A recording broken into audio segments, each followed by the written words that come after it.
Hi guys, and welcome to this week's collective reading.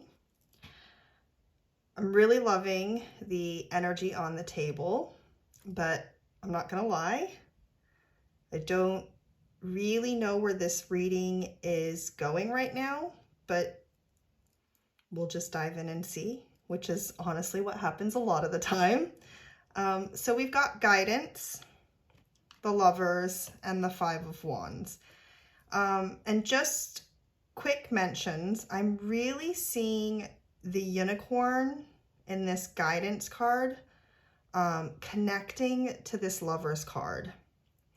And I'm seeing this woman here as a very elemental being or a fairy-like energy, but her hair is carrying a very fiery energy. And it's connecting to this wands card over here. Especially as both women are wearing green cloaks, which is quite a synchronicity. So definitely I am seeing these cards weave together already. I'm just not sure how exactly. So let's talk about this guidance card. Now, maybe a quick mention. Nothing's ever quick with me, is it though? I really feel this card connecting to the star Sirius. And Sirius has come up with a few people that I know recently. So listen up if you're one of them, which is not surprising as the Lionsgate is considered to be open next week. But as that's a cosmic alignment, right? We're currently building up to this opening and Sirius is guiding us along, right? The energy, can't say that word, the energies don't just snap, right? They don't just open up on a specific date. We'll still be feeling them on a softer level that increases until we reach its peak, right? So if you aren't aware, if I'm speaking a bunch of gibberish, I know a lot of people who follow do know about this already, but I'm sure that this is new information for someone. The Lionsgate is a term for an alignment that occurs each year. And this alignment is between the Earth, Sirius, which some people believe is our spiritual sun or the next octave of our sun, the belt stars of Orion, which ancient Egyptians believed was where the soul of Sa rested, and Sa later became associated with Osiris, which is this father, like this father of the gods figure, and with the constellation of Leo, hence it being called the Lion's Gate, as Leo is symbolized by the lion, right? And in trying to understand the importance of this alignment, right, is that with this alignment, what we're getting is a free flow of energy between us on Earth, Sirius, right, the belt stars of Orion, and Leo. So what happens is we get this sharing of information between these powerful energies, and they serve us as a time for spiritual growth, manifestation. It's a time where you may feel very inspired and more confident than your usual levels. And this is really from this exchange of energy between these stars and systems. And as a tidbit of information, that's actually the time period that my personal spiritual, I'm tumbling over my words today. My personal spiritual awakening started during the Lionsgate portal. And honestly, at the time, I just felt like I was going crazy. But I was journaling everything, even though I understood nothing at the time, right? And it was so interesting that as I learned about things, it was so interesting for me to be able to go back and read those journal entries and see the dates on them. And that was like where things started to make so much sense, because I was able to read back and see what experiences I was having on what days. And that's how I was able to realize that I was having, like, it started during my spiritual awakening started during the Lionsgate. I didn't know anything about the Lionsgate at the time, but I was able to go back and see the dates, right? Basically, my point, though, in bringing that up is that, yes, well, there's obviously more to, obviously I brought this up because there's something that you can glean from that, but I really believe in the strength and possibility of this time period. It's seen as a really big portal. It's called the 8-8 portal because the peak is August 8th. That's where you get 8-8. So you really get that infinity symbol, right? That that balancing energy that's symbolic of strength, balance, you know, just this everlasting cycle that we're in of renewal and rebirth. So 8-8 portal, right? So all that to lead us into this guidance card and understand why it's come through, right? And this is a 5 card as well. So definitely linking up to the 5 of Wands. But this card here reads, inner compass, support, and trust your guidance. And with the unicorn, along with what I'm seeing as an elemental being with this woman here, I do think that we are really meant to be paying especially close attention to everything that's coming through to us right now, like in our inner world, right? If you look at the bottom of this card here, right, the unicorn is walking along this trail of encoded mist. So follow any signs that come along, right? So with my example, this time, however many years ago it was now, I had no idea what was going on with me, right? But I was keeping notes, doing extensive journaling. I was writing down all the crazy feeling things that were happening, as well as every little synchronicity that popped up. And it genuinely all made no sense at the time, right? But curiosity had me following these threads and researching. And with time, a lot of time, but with time, those notes have made perfect sense and they've come together, right? So I could have easily chosen to just, instead of writing each experience down, I could have just written each experience off. And honestly, with signs and synchronicities, most of them you will forget with time, no matter how cool they feel in the moment, right? You may have the odd one that really stands out in your mind, but I can't tell you the amount of things that I have written down that I have completely forgotten about until I read it back. So keeping notes is really, really helpful. And then follow whatever threads of guidance come through, right? Just like the mists on these cards, on this card. And with time, things do start to come together and they will make sense. It just takes time and following, like not just journaling, but taking the things that stand out and researching and learning and, you know, always being a student, like not just being stagnant, like always looking to like see what else you can teach yourself and what else you can learn and how else you can expand and grow. Right, so next we have the Lovers.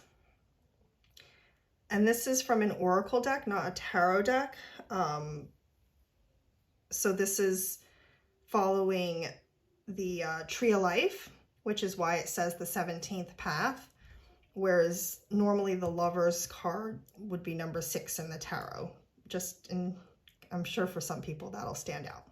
So the meanings, however, associated with the normal Lovers card in the tarot, it carries over quite a bit. So we have this energy of balance, just like I said with the 8-8 portal, right? We have this energy of balance in the Lovers card, unification of your soul and spirit, harmony, right? So the Lovers card for me is not one that I see as a physical 2-person relationship. It can be, but really more importantly, it's an archetype that is here to help us with our inner balance, right? This is unification within your feminine and your masculine energies, being in harmony, right? So that means you're creative and you also know how to create, right? The feminine is creative, the masculine actually does. My daughter's singing in the background. I don't know if you guys can hear that, but if you can, you're welcome. She's giving you a free show. Right. So this is the union between your soul and spirit, right? Feeling connected, in harmony, in multiple levels of your life.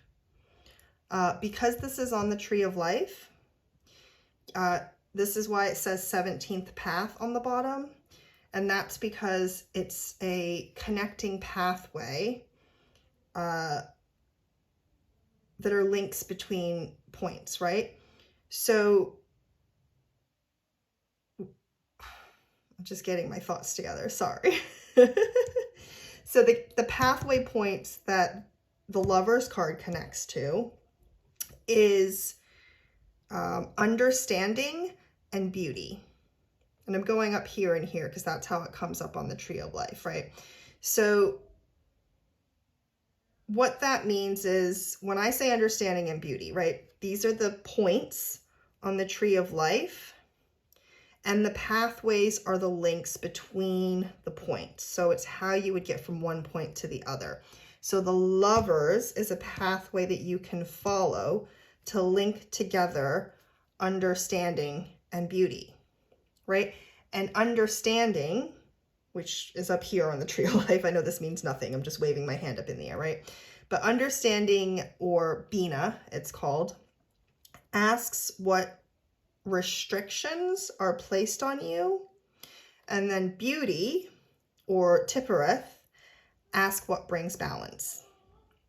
So the Lover's path, right, which at the bottom reads humor, choices, and intelligence.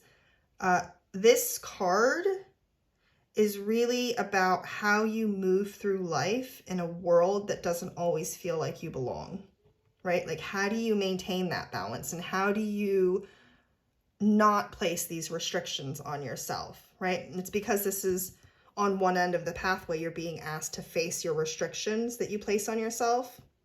And on the other side of this pathway is how do you maintain balance in your life, right? Between sacrifice and joy. So this would be seen as the pathway that carries you from one energy point to the other. And the Lovers card, like I said, right? The Lovers is always a card of self-love first, balance within, because this is integral, right, to a functioning, healthy physical relationship with another person.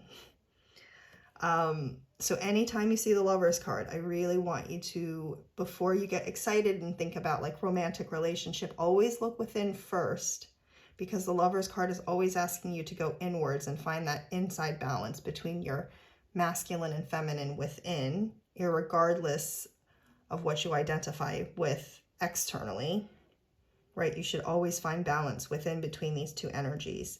And if you want romantic, if you want that romantic experience, that manifests the best when you have this internal balance first. Now with the Five of Wands, this tarot card actually relates to the Sun in Leo, which is of course when the Lion's Gate opens. So that's just an interesting tidbit. Now this particular Five of Wands holds a special energy that links to this reading particularly. See, now that I've talked this through, it's starting to make sense. So normally the Five of Wands is a very chaotic energy. It's like having a restless energy. It's a card symboling scattered focus with this overarching message of struggles that get in the way of your spiritual growth. But, and this is a really big but, this Five of Wands is so completely different from that normal energy that the Five of Wands carried, right? In this card, the Five Wands, they might be erupting around you, right? There's literally a volcano in the background. But this figure is holding her balance. You can kind of see her hugging herself inwards. And even though there's chaos all around her, she's really focused on her inner guidance, right? She's holding herself in. So, you know, change, conflict, struggle, all the chaos of the Five of Wands is in this card. But instead of like the scattered focus, right? Because at this point, right, at this point in life, we could choose to just go like, oh shit, everything's falling apart all around me. But you're not falling into that trap. So maybe there is chaos all around you, but you're holding firm and centered. And if anything, this chaos that's all around you is being directed upwards and channeled into your strength, right? So this figure is taking all of this chaos and allowing it to light her inner fire, right? And the calla lilies are a symbol of rebirth, union, resurrection. So this is about, instead of allowing the chaos to drag you down, you're literally holding firm and centered and just using the chaos to fuel your growth, right? Your expansion, your rebirth, right? This is the energy of somebody trying to kick you down and you using that kick as an incentive to prove them wrong. Prove them that you can do and be better, right? And this is the energy of when life gives you lemons, you make lemonade, right? So this week we enter Leo season and we're building up to the opening of the Lion's Gate portal, right? Because the peak of it won't be until August 8th. But next week the portal opens. So with that, you can expect a lot of downloads to begin coming through at this time.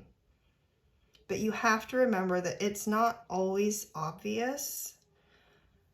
So you're going to want to keep notes, right, on any little aha moments that you have, even if they seem tiny, right? Any visions you have, dreams, ringing in the ears, number synchronicities, if you keep having butterflies or bees, what have you, right? Whatever is significant to you, right? And with guidance, this is important, right? Follow the guidance. So as these signs and synchronicities and messages come through, follow the threads, right? If you dream about a blue unicorn, look into the meaning and symbolism of the color blue and the unicorn. I mean, I have these two crystals here on the table because I had an incredible dream last night asking me to work with aqua aura quartz and rose quartz. Do I know why? No. But I still woke up, I journaled the dream, and I went through my crystal collection to pull these pieces to work with.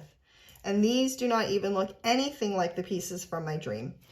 But I'm doing what I can to follow the threads and trust that I will understand at some point in the future. And actually, you'll see in the card pull that I always post after, right? I already had these on the table before I started pulling the cards. So I would call it another synchronicity worth noting that these two crystals really match this card that happened to fall right under where I had these two crystals on the table. Because this is where they were. Like, I didn't move them. That's where they were when I did the card pull. So I would call that a synchronicity, right? For me, that makes it feel connected. So this coming up in my dream, to me, it's connecting to the Lover's card, and that's something that I'm going to want to reflect back on and see what it's trying to tell me, right? So take this week to take the time for yourself, right? To keep a record of your puzzle pieces. Because if you don't keep a record of them, how can you start putting the pieces together, right? So start keeping a record of the puzzle pieces by journaling everything, and then you can start putting the puzzle pieces together. And then, even if things feel a bit chaotic around you, you're going to take all of this energy and this inner guidance, and you're going to make it work for you, right? The chaos around you is just pushing you towards your destiny. And that is this week's reading. On a Monday again. Not on purpose. It just keeps happening. I keep meaning to do this on a Sunday, but the Sundays haven't worked out the past few weeks, right? But irregardless, I will be back next week. So I will speak to you soon. Bye, guys.